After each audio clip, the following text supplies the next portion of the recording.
Hey guys, this is Koi, and I'm going to teach you how to Herapot. This is a relatively new glitch that we can use to clip into this pot right here and get to the top of Tower of Hera without the big key. So typically you use this in a situation where you got to Hera without a fire source, but the big key was fire locked, right? Or maybe the big key's fire locked and you want to gamble that there isn't an item in the big chest and save the time it takes you to get up the tower. Or in Key Sanity, you just skip finding the Tower of Hera big key altogether to get your crystal. It's not a terribly difficult trick to do, although it is very precise.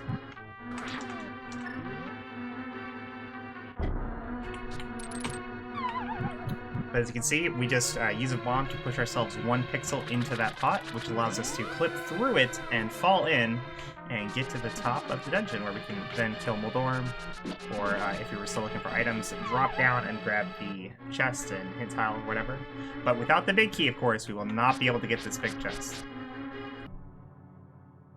So I will show you how to do this. This is, it's really not that bad. You do kind of want to kill this guy, though, because he's super annoying. You do have to have the hookshot for this, although the boots are not necessary. They do make it a lot easier, though. But essentially what's going to happen is we're going to find a visual cue. I'm currently using the shadow of my sprite to determine where to go. So I can see that the far left end of my shadow is halfway through the broad tile border. And then the bottom of my shadow lines up with this little bit of the, like this little rectangle you see just on the bottom right of my sprite. I'm lined up with that perfectly. You can use whatever visual cues you want. I highly recommend looking at the coordinates that I have in the top right. You can activate these coordinates in the practice pack yourself by going to Features, and then just setting coordinates here to yes. And then finding these coordinates, and then finding a visual cue that works best for you. But this is what I use. So from this position, we just place a bomb, and then we're going to move up to this position. It clips us 1 pixel into the pot. It doesn't look like it, but I'm actually 1 pixel farther than I would be able to go normally. And then with the boots, we can just dash turn to look to the right, hook shot into the pot, and then from this position, we either want to diagonal upright, or tap left and then hold up. If you do anything else from this position, you probably get soft lock like this. You can see I'm kind of stuck now. And I'd have to save and quit out. We don't want that to happen, so if you do the diagonal, make sure that you get it first try. You can't fudge the diagonal. It has to be perfect. One way you can make that easier is by like diagonaling during the menu, and then just hold diagonal as you close the menu, like that. But just tapping left first is a lot safer. But that's how you do it with the boots. Now if you don't have the boots, you can still do this. It's just a little trickier. Let's face this way. You can do it from the same position as before.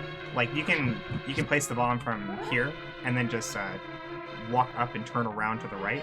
But you do have to be facing right when the bomb hits you, because you won't be able to turn without the boots. So I like to do it from this position instead. And then from here I just walk over and I'll menu buffer to find the right spot. Make sure to use one of those menus to switch over to the hook shot. And it's exactly the same thing. I wish there was like a super duper easy way to say like, oh, just look at this one spot and that's how you find the visual cue, right? But the visual cue is really gonna be different from person to person, like what they find easy or not easy. These are just what works for me. There it is.